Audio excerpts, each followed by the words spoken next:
Cara a Cara analizamos los casos de los estudiantes desaparecidos luego de las manifestaciones el fin de semana y la rueda de prensa ayer del gobernador del estado, y nos visita en unos minutos más Dante Aro, fiscal especializado en búsqueda de desaparecidos y derechos humanos. Comenzamos. A partir de este momento, estamos cara a cara con la política y sus protagonistas. Cara a cara con los temas sociales y económicos. Cara a cara con la agenda de Jalisco. En esta mesa caben todas las ideas. Promomedios Radio presenta Cara a Cara con el periodista Enrique Tusain.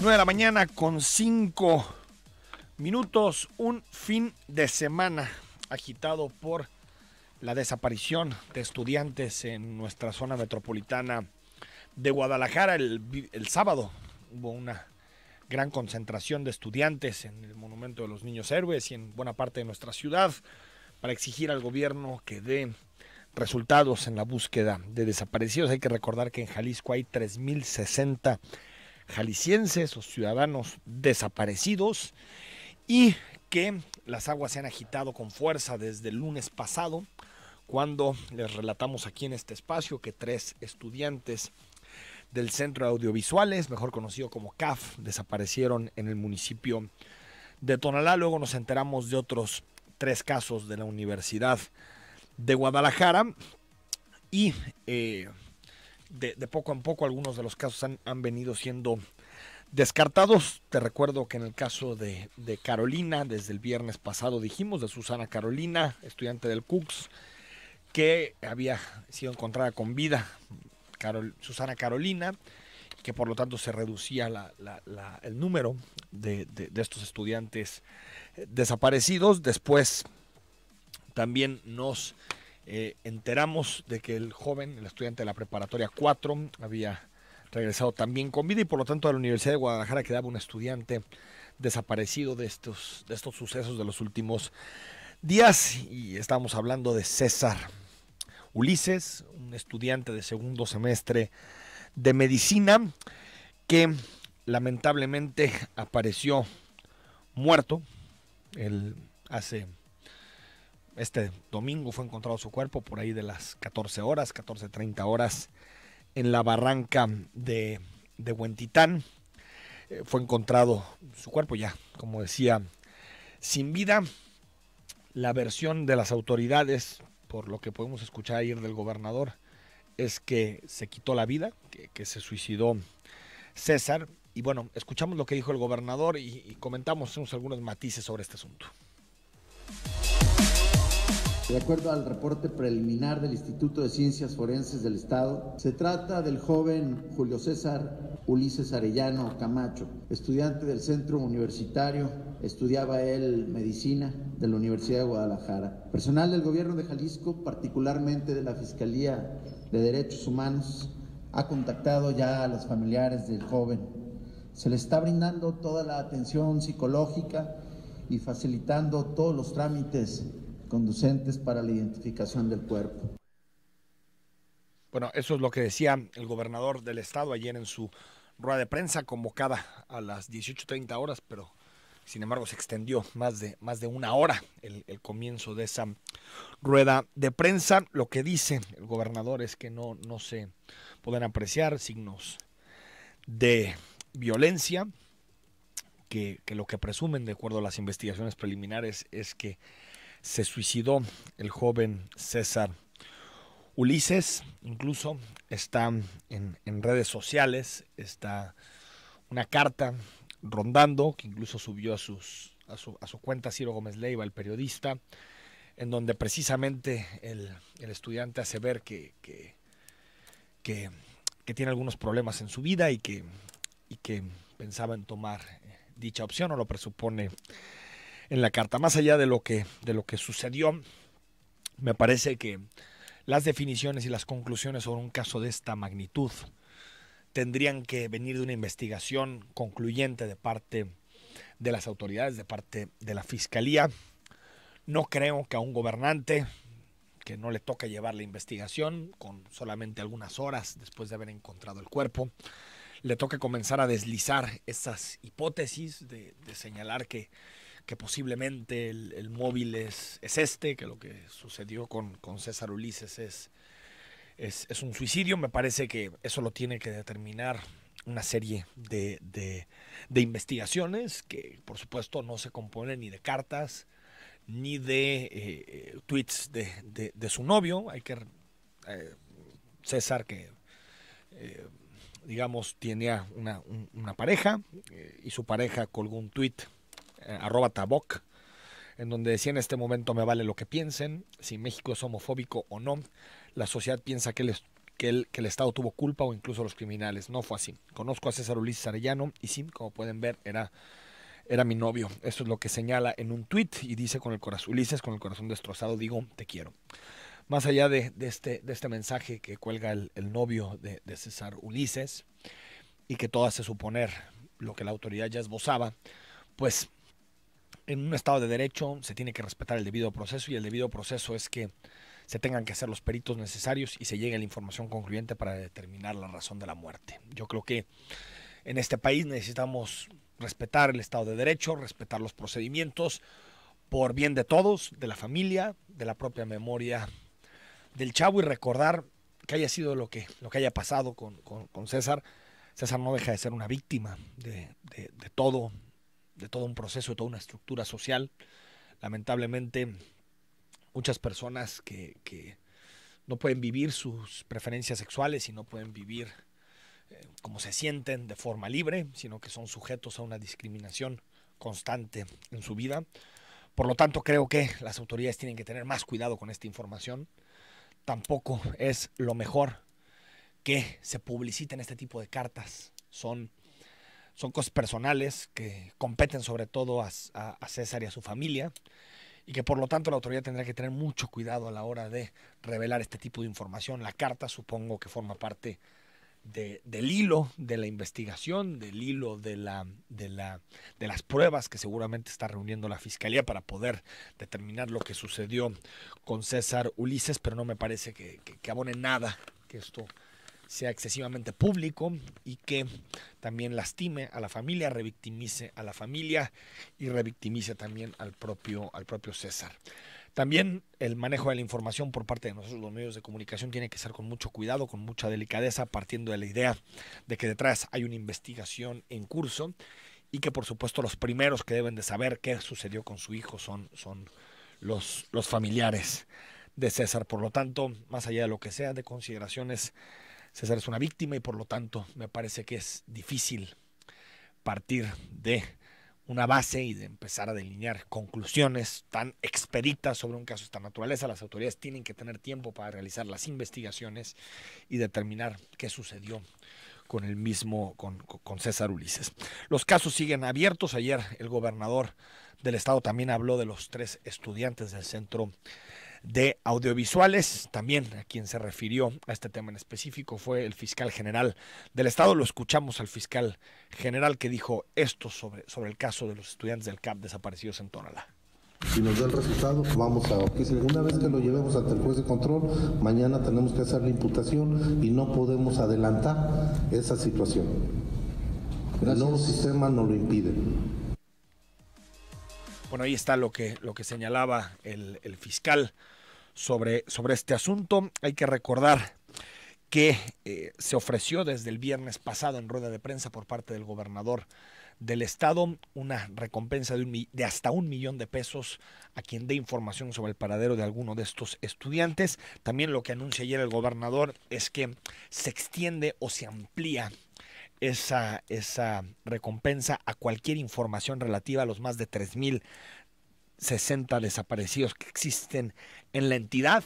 En relación a los 3 estudiantes del CAP, las autoridades dicen que habrían dado ya con uno de los responsables de su desaparición, que ocurre exactamente hace una semana en Tonalá. Todavía no sabemos si están vivos o están muertos los estudiantes del CAP. Lo que sí sabemos es que parece que ya hay un responsable, y esperemos que en próximas horas puedan ser encontrados con vida y también sepamos algo sobre este caso. Y el gobernador decidió no hacer referencia directa a este caso del Centro de Audiovisuales del CAP, de los estudiantes de cine desaparecidos en Tonalá. También esto en un contexto en donde el sábado, como les decía, se manifestaron muchos estudiantes, universitarios, líderes sociales, organizaciones sociales, pues para de alguna forma exigir a las autoridades respuestas sobre estos casos de los estudiantes. Rebautizaron la glorieta de los niños héroes como la glorieta de las y los desaparecidos, pidiendo que sea desde su punto de vista lo que no es en este momento, que es una prioridad de encontrar a los más de 3,000 desaparecidos en nuestra entidad. ¿Qué nos queda de todo este debate del fin de semana? Pues la lamentable noticia de la muerte de César Ulises, pero también que todos como autoridades, periodistas, tenemos que aprender a respetar los tiempos, tenemos que aprender a respetar el debido proceso. Estas no son telenovelas, ni tenemos que convertir a la realidad en eso, en un asunto de oportunismo, en un asunto de buscar la hipótesis más atractiva, buscar el comentario más ingenioso. Lo que tenemos que hacer es exigir a las autoridades que se llegue al fondo en esta investigación. Primero, por respeto a los familiares, por respeto a los padres, a los hermanos del propio César, pero también de respeto como nosotros como sociedad, que es hasta qué punto vamos a tolerar que existan investigaciones sesgadas o que gobernantes en media hora, en una hora de haber recibido información, ya estén dando veredictos. Todo debe llevar su tiempo. Quien define eso son las autopsias, que después, por cierto, tiene que validar los tribunales, deben determinar los jueces. Por lo tanto, el debido proceso y el Estado de Derecho son fundamentales para poder entender la aplicación de la justicia en Jalisco y a nivel nacional. Vamos a ir al corte. Te recuerdo que nuestro WhatsApp es el 33 18 80 76 41. Estamos totalmente en vivo en Cara a Cara, y los teléfonos 31 22 42 00 y 31 22 42 66, o en Twitter, en Facebook también tenemos posibilidad de que platiques, comentes y nos mandes preguntas. Al regreso comenzamos a la entrevista con Dante Aro.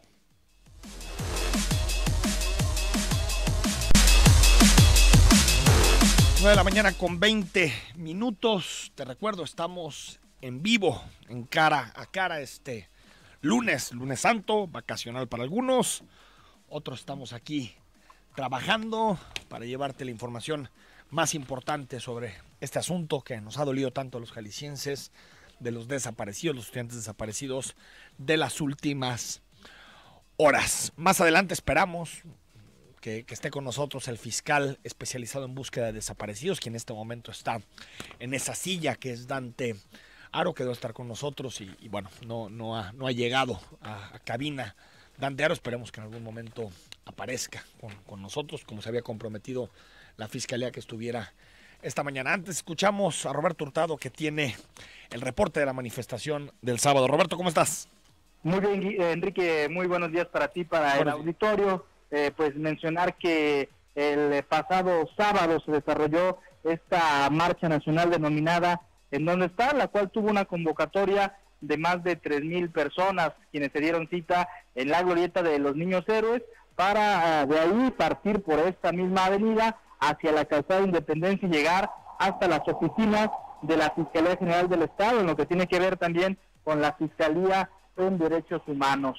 Ahí estuvieron presentes, desde luego, familiares que han sufrido por la desaparición de algún ser querido, y desde luego algunas familias también relacionadas con los 3 estudiantes del CAP que recientemente fueron reportados precisamente como privados de su libertad.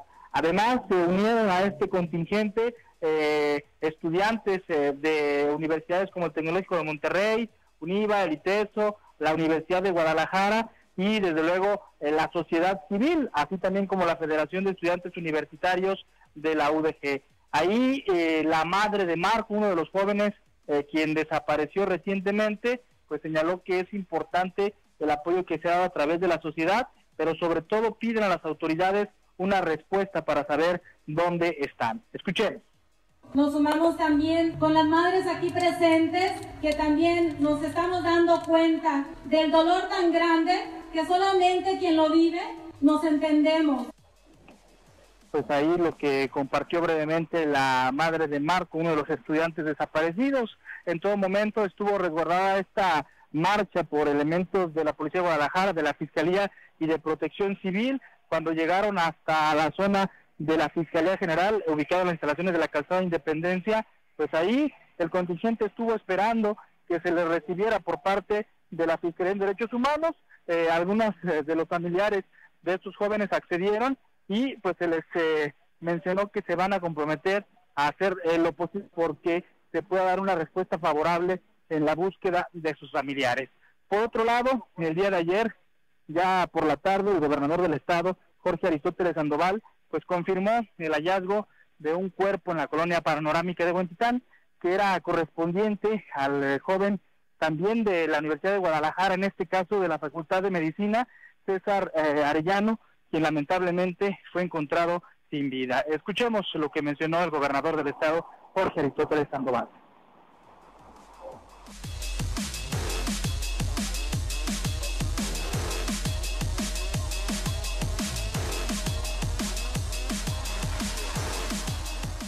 De acuerdo al reporte preliminar del Instituto de Ciencias Forenses del Estado, se trata del joven Julio César Ulises Arellano Camacho, estudiante del centro universitario, estudiaba él medicina de la Universidad de Guadalajara. Personal del gobierno de Jalisco, particularmente de la Fiscalía de Derechos Humanos, ha contactado ya a los familiares del joven. Se le está brindando toda la atención psicológica y facilitando todos los trámites conducentes para la identificación del cuerpo. Pues esto fue lo que mencionó el gobernador Jorge Aristóteles Sandoval, quien también refiere que pues todo parece indicar a que este joven estudiante de la Facultad de Medicina de la Universidad de Guadalajara se privó de la vida. Ante esta situación, pues señaló que pues esperarán desde luego a que concluyan los análisis periciales. El reporte, Enrique, de lo que aconteció el día de ayer en la Fiscalía General y también en esta marcha el pasado sábado. Roberto Hurtado, muchas gracias. Hasta luego, buenos días. Ahí está el reporte de Roberto sobre este asunto. El sábado pasado, marcha, manifestación. Es interesante y creo que dentro de este panorama nebuloso, de este panorama oscuro que de pronto significan las desapariciones, que tal vez alguien esté pensando que por qué hubo tanto movimiento en nuestra ciudad y ha habido en los últimos días por el caso de las desapariciones. Creo que quien en alguna ocasión ha experimentado que no poder encontrar un familiar puede relatar con mucha claridad y con mucha franqueza lo que significa como una muerte lenta. Es una especie de homicidio, de afectación directa a los familiares, a todos los entornos, a los amigos, porque en muchas ocasiones estamos hablando de incertidumbres, de que no saben exactamente qué está sucediendo, de que quieren agarrarse a la esperanza de que su familiar o su pariente está vivo, de que lo van a volver a ver en algún momento o la van a volver a ver en algún momento. Sin embargo, se vuelve muy complejo, muy complicado poder procesar la angustia. Hay muchísimos jaliscienses que en este momento tienen a un familiar desaparecido y que ni siquiera han tenido la tranquilidad de poder ubicarlo, localizarlo y darle la sepultura adecuada. Entender que pues de alguna forma hay un proceso de duelo y que de pronto el encontrar a un familiar, aunque haya sido asesinado, da cierta calma, cierta tranquilidad, paz. Comienza todo el proceso para enfrentar ese sufrimiento, pero digamos que eso es fundamental, es poder encontrar a los cuerpos, saber exactamente dónde están y que regresen con sus familias, los que están muertos y quienes no, pues poder ser encontrados con vida y que regresen a sus entornos familiares. Por lo tanto, estamos hablando de un impacto, de una agresión que desarticula todos los tejidos sociales y que dificulta por mucho el sanamiento, la sanación, el proceso para los familiares. Te recuerdo, aquí están abiertos nuestro WhatsApp, nuestras vías de comunicación. En Tenemos algunos comentarios interesantes en redes sociales. Hola, buenos días. ¿Podrías comentar por qué desapareció la chica de la universidad? Esa información no trascendió. Quisiera saber por qué. Muchas gracias. Nos dice terminación 6397. Bueno, a ver, hay muchas interpretaciones. Hay que recordar que todos estos casos están en este momento en proceso de investigación, pero lo que ha trascendido y manejándolo con todo el cuidado, con todas las reservas que ameritan un caso de estas características, es que la chica sí fue levantada, eso es lo que ella dice y eso es lo que menciona, y que fue al parecer llevada a Tapalpa, cerca de la zona metropolitana de Guadalajara, las montañas, que estuvo retenida, de acuerdo a lo que ella narra, más de 24 horas y que después la soltaron en la ciudad. Es lo que sabemos de lo que ha trascendido. Lo digo con todas las salvedades de un caso que está abierto, con todas las salvedades de un caso que tiene que ser resuelto, que no tenemos pues ni siquiera indicios, no tenemos responsables, no se ha detenido a nadie por lo que sucedió con esta chica, con Susana Carolina.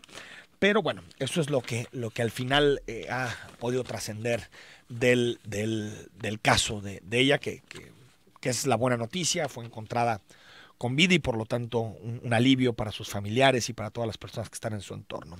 Guadalupe Rubio, México y toda su gente es un país discriminador, no es el primer suicidio, son muchas personas que no pueden sobrellevar las burlas y el rechazo de esta sociedad, y yo creo, Guadalupe, que más allá de que también la Fiscalía pueda determinar y delinee las responsabilidades de cada persona, yo lo que sí puedo comentar es que hasta el suicidio es un problema gravísimo en nuestra sociedad, aparte es un problema estigmatizado de entrada, y que en vez de buscar resolver las causas, lo que está detrás de procesos como ese, muchas veces son personas señaladas, no conocemos realmente qué está detrás de este tipo de actuaciones. No existen mecanismos tempranos y de prevención en muchos centros, ni de los gobiernos, ni en las escuelas, ni en las universidades. Existen formas de entender por lo que pasa una persona y que suele tener consideraciones muy fuertes y muy impactantes para familias y para entornos. Por lo tanto, creo que tenemos que ver este caso no solo como el resultado de todo un proceso de desapariciones de personas en nuestra entidad, sino también pues entender que hay muchas personas que sufren en soledad, hay muchas personas que sufren en cuerpo, en carne viva, lo que significa la discriminación, lo que simboliza la discriminación, que no sienten el derecho a ser como son y que todo el tiempo reciben amenazas, reciben señalamientos, reciben burlas, mofas por ser como son. Y más allá de creencias, más allá de preferencias, más allá de cómo nos sentimos todos, cuál es nuestra ideología, lo que pensamos que está bien y lo que pensamos que está mal, creo que tenemos que alertar sobre este tipo de casos que suceden mucho, jóvenes que crecen discriminados, que reciben bullying, muchas veces por condiciones físicas, mentales, por preferencias sexuales, por el color de su piel. Lo platicamos la semana pasada con Alfonso Gómez, secretario de Educación, que nos decía que es un problema que están identificando con mucha fuerza en las instituciones educativas y que de alguna forma hace muy difícil o hace muy complicado que nuestros jóvenes, nuestras jóvenes también puedan crecer en un entorno seguro, en un entorno que propicie el autoestima y que propicie el pues sentirse cómodo o cómoda con lo que somos. Por lo tanto, este caso de César Ulises, vamos a ver en qué se determina, si al final fue asesinado, si al final fue un suicidio. Creo que cualquiera de los dos dejan claro que César es una víctima, pero cualquiera de los dos nos dejan escenarios en donde las autoridades tienen que tomar decisiones. Por un lado, para tratar de contener la ola de desapariciones que hay en Jalisco y que ha habido durante muchísimos años. Qué bueno que la autoridad ya se responsabiliza, eso es un éxito social. Antes, cuando Luis Carlos Nájera era fiscal general del Estado, parecía que el tema de los desaparecidos no existía, no aparecía dentro del debate público, el debate social. No existía. Lo negaban las fiscalías, lo negaban los policías. Decían, sí, es un problema de gente que se va de fiesta, es un problema de chicas que se van con el novio o de gente que se va de borrachera, pero después aparecerán.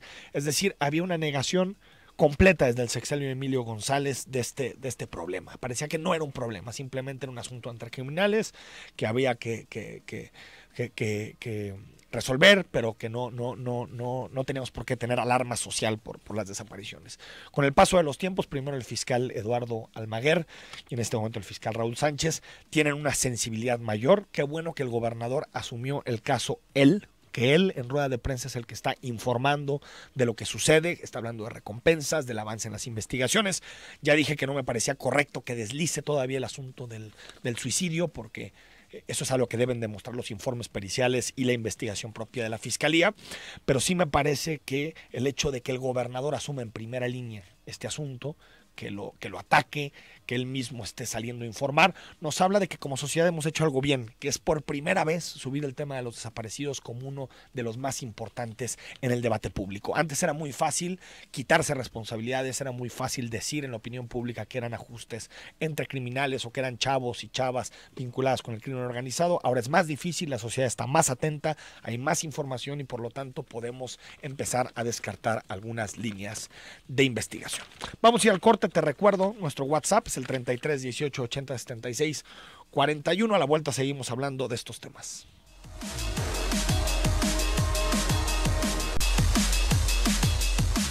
Bueno, la mañana con 42 minutos y ofrecerle a usted una disculpa. Hoy teníamos agendada la entrevista con Dante Haro, fiscal especializado en búsqueda de desaparecidos. Sin embargo, nos plantó el fiscal, no acudió a la entrevista, no tuvimos ninguna comunicación de parte de la Fiscalía hasta que les alertamos que no había llegado el invitado, pero sí entra lamentablemente en una lógica de silencio en el que ha entrado la Fiscalía con el nuevo titular, en donde es muy difícil hablar con ellos, no dan entrevistas como si fueran concesiones a nosotros los periodistas.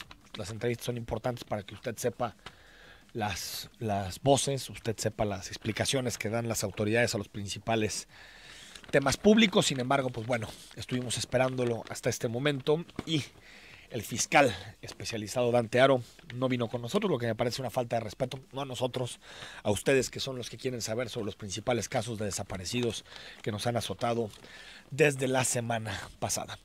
Y quien está presentando una parte de su equipo de campaña, su coordinadora, hay que recordar que esta semana comienzan las campañas electorales, es Enrique Alfaro, el aspirante a la gubernatura por Movimiento Ciudadano. Y nos tiene el reporte Paola Castillo Figueroa. Paola, ¿cómo estás? ¿Qué tal, Enrique? Muy buenos días. Así es, nos encontramos aquí en la Casa de Movimiento Ciudadano, aquí en Avenida La Paz, en donde el candidato a gobernador, Enrique Alfaro Ramírez, por Movimiento Ciudadano, se encuentra presentando a su equipo de campaña. Si te parece, vamos a escuchar un poco de lo que está comentando acerca de los recorridos que comenzarán. No todos serán en carreteras municipales, como explicaba. Muchos de los municipios vamos a ir a visitar delegaciones, las delegaciones más marginadas, los lugares que nunca visitan los candidatos, no necesariamente los más rentables electoralmente, sino los que con más urgencia necesitan de la presencia de alguien para ver la realidad. Entonces, básicamente el diseño de la estructura de la agenda es esta. El sentido y la estrategia de la campaña se presentará el día lunes 2 por la mañana en el primer acto público que tenemos. Ahí escuchamos a Enrique Alfaro Ramírez hablando acerca de su primer evento público que será el próximo lunes, a pesar de que el día viernes 30 de marzo es cuando inician oficialmente las campañas. Entre los nombres que figuran en su equipo está el exrector de la Universidad de Guadalajara, Donatilo Bopadilla, algunos regidores, tanto de todos los municipios, como Juan Carlos Márquez de Guadalajara, Jorge Vizcarra de Tonalá, muchos empresarios, los que figuran también en su nombre, y algunos otros nombres que poco a poco se irán dando a conocer. Mi reporte. Paola, ¿sabemos quién es el coordinador de la campaña o lo presentó? El coordinador de la campaña es Bernardo Fernández Labastida. Bernardo Fernández Labastida, quien era el encargado de construcción de la comunidad en el municipio de Guadalajara, ¿no? Así es, él será su jefe de campaña, su coordinador de campaña. Hay diferentes enlaces también con diputados locales a cargo de Ramón Demetrio Guerrero, el enlace con diputados federales, Tonatiu Bravo Padilla. Habrá representantes de él en todos los municipios de la zona metropolitana y también en los 20 distritos de todo el estado. Paola, muchas gracias por tu reporte. Gracias, buen día. Bueno, ahí está la presentación del equipo de Enrique Alfaro, quien encabeza la candidatura de Movimiento Ciudadano a la gobernatura. Aquí vemos algunos de los nombres. Bernardo Fernández es su coordinador de campaña. Tal vez usted no haya escuchado mucho el nombre. Bernardo Fernández es empresario. Es también, o fue, el coordinador de construcción de la comunidad en el proyecto municipal de Enrique Alfaro, es decir, uno de los integrantes, de los 5 integrantes de su gabinete, ha estado cercano a Alfaro desde 2012, desde la campaña de 2012, y aparecen otros nombres que bueno, eso habla del proyecto y cómo se han ido involucrando también otros personajes. Ahí está el caso, por ejemplo, de Jorge Vizcarra, quien fuera presidente municipal de Tonalá, también del Partido Acción Nacional. Tonatiu Bravo Padilla, que ni siquiera le dio un poquito de espacio ni duelo a su ex rectoría general de la Universidad de Guadalajara. Pues en muy poquito tiempo pasa de estar o de ser el rector de la Universidad de Guadalajara a ser parte del equipo que está construyendo el proyecto y el programa de propuestas de Enrique Alfaro. Hay que recordar que Tonatiu Bravo Padilla va en la posición 1 de la lista plurinominal al Congreso Federal, es decir, a la Cámara de Diputados. Por lo tanto, pues esto también habla del estrecho vínculo, de la relación que se ha formado entre la Universidad de Guadalajara, entre el grupo político que encabeza la Universidad de Guadalajara y el propio Enrique Alfaro. También aparecen nombres como el de Ricardo Gutiérrez Padilla. Es interesante ver que están Tonatiu Bravo y Ricardo Gutiérrez Padilla pues en la misma presentación. Ricardo fue hasta hace muy poco el titular del IMEPLAN. Salió del Instituto Metropolitano de Planeación precisamente por diferencias con algunos sectores para que llegara Mario Silva. Parecía que se alejaba de Movimiento Ciudadano Ricardo Gutiérrez Padilla y sin embargo termina enrocándose en el equipo de proyectos de Enrique Alfaro. También es conocido, fue vicerrector de la universidad Ricardo Gutiérrez Padilla y es un conocido antipadillista. Por lo tanto, es interesante ver tanto al ex rector como a Ricardo Gutiérrez Padilla compartiendo el mismo equipo. También vemos a Salvador Caro, por ejemplo, que está ahí representado, diputado, ex titular de la comisaría municipal. Está la ex diputada Fela Pelayo. También vemos a Candelaria Ochoa como integrante del equipo. Octavio Pérez Pozos, quien también expanista, fue secretario general del Congreso y que ha tenido severas sospechas de su actuación, en particular cuando fue secretario general del Congreso, porque en ese momento se consintió el pago a la consultora López Castro, que fue un escándalo en el Poder Legislativo, y fue un escándalo porque pues se contrató una empresa para supuestamente deducir impuestos y reducirle la carga fiscal al Congreso. Sin embargo, no hubo ningún tipo de reducción y se consintió un pago a una empresa por decenas de millones de pesos. Al final logramos que por el escándalo público que se evitara ese pago, pero ya se habían depositado $500,000 pesos, lo cual fue parte fundamental del proceso, porque al consentir el pago en ese momento el Congreso asumía una cierta obligación. También vemos a Carlos Delgado, alias el Güeren, que está también dentro del equipo de Enrique Alfaro. Es decir, estamos hablando de las personas más cercanas, no solo, también parece Elías Íñiguez, exdiputado federal del PAN, los más cercanos no solo de su equipo nuclear, del equipo que ha acompañado a Enrique Alfaro hasta aquí, sino también de los agregados panistas y priistas que han ido involucrándose con el proyecto de Enrique Alfaro en las últimas semanas. Vamos al corte y al regreso leemos sus mensajes.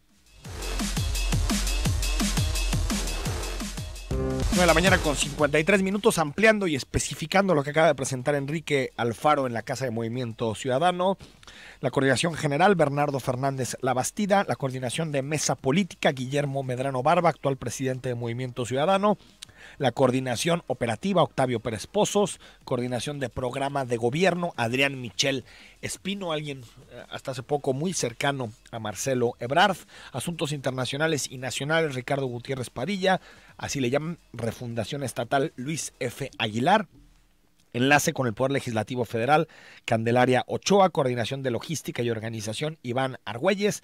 Coordinación de diálogo colaborativo, Margarita Sierra. Enlace empresarial, Rafael Orendain. Y coordinación de comunicación estratégica, Carlos Delgado. Y el rector, el ex rector de la Universidad de Guadalajara, se coordinará la agenda legislativa. El tesorero Juan Partida Morales, coordinador de la agenda legislativa estatal, Alejandro Hermosillo. Ahí están, es un grupo extenso de gente que está colaborando con el poder, con la campaña de Enrique Alfaro. Gracias por tus comentarios, José de Jesús Ramírez. ¿Cómo cambian de opinión y solo el interés personal es el que impera y Alfaro no es la excepción? Ahora resulta que ya es muy amigo del grupo de los Padilla. Alfredo Pérez, qué lástima que nos dejó plantado Dante Aro. Retrasé mis actividades para escucharlo. Un saludo, pues una disculpa. Alfredo, gracias por hacer ese colchón dentro de tu agenda. Es una falta de respeto hacia ustedes lo que hace la Fiscalía General del Estado, que se les olvida que viven de nuestros impuestos, se les olvida que los salarios vienen precisamente de lo que tú aportas a la caja de recaudación y sin embargo dan entrevistas a quien quieren, en el momento en que quieren, con total discrecionalidad, y la verdad es que en este momento era importante escuchar al fiscal de desaparecidos luego de una semana de tantos casos, tantas especulaciones, pero bueno, será para otra ocasión. 95-97, buenos días, señor Toussaint. Claro que no iba a ir el fiscal, que iba a decir que están tratando de encontrar a los desaparecidos, que den la cara y que no se les olvide que nosotros pagamos sus sueldos. Lo mínimo que pueden hacer es tratar de explicar lo que están haciendo. Qué vergüenza de gobernantes, qué vergüenza de fiscalía y qué pena de señor que no tuvo los pantalones de dar la cara. Muchas gracias por tu comentario. 19:50, ¿y por qué a todas las desapariciones que han ocurrido en el estado durante la administración presente nunca se les dio seguimiento? Solo ahora que la FEU está presionando. Y ahora que se les da seguimiento a los que no son de la UDG, ¿quién tiene que hacer presión? Ya que todos somos jaliscienses y mexicanos, dice Miguel. Tienes razón, Miguel, yo creo que ahora fue un antes y un después de nuestra parte, aquí en Zona 3 y en Cara a Cara, darle seguimiento puntual a los desaparecidos, vengan de donde vengan, sean de quien sean. Creo que es un aprendizaje para todos. Es cierto, hubo muchos casos que consentimos y que fuimos de alguna forma tolerantes con las autoridades, que nos tragamos versiones que decían las autoridades hablando de los temas, pero creo que esto para como sociedad es un antes y un después en la materia. Muchas gracias por los comentarios. También en Twitter, César Blanquino dijo: y nunca vino el fiscal de desapariciones, significa que le faltan agallas para decir lo que realmente pasa. La gente quiere respuestas. Gracias, César, por tu comentario. Nos menciona también Javier Rosario, doctor Dante Aro, y luego nos quedamos esperando tu entrevista con Enrique Toussaint. Si no pensabas ir, le hubieras dicho que no y ya. Aristóteles, tú muy bien, pero ¿y tu equipo? Creo que lo peor que pueden hacer ahora es no dar la cara, que sigan tu ejemplo. Gracias, Javier Rosario, por el comentario. Gustavo Lozano, total falta de respeto del fiscal de desaparecidos. Gobernador Aristóteles, la ciudadanía quería escuchar a su encargado de despacho. Estos asuntos tan delicados, solo nos quedamos a la espera. Mala señal, dice Alejandro Fong. Y si fuera cierto que se suicidó, va más allá de sus preferencias. El final tiene que ver con el entorno de la vida familiar, donde si no existen bases de amor, cae en un entorno social difícil para salir adelante. Lamentable decisión y que en paz descanse. Bueno, ya veremos exactamente después de la investigación.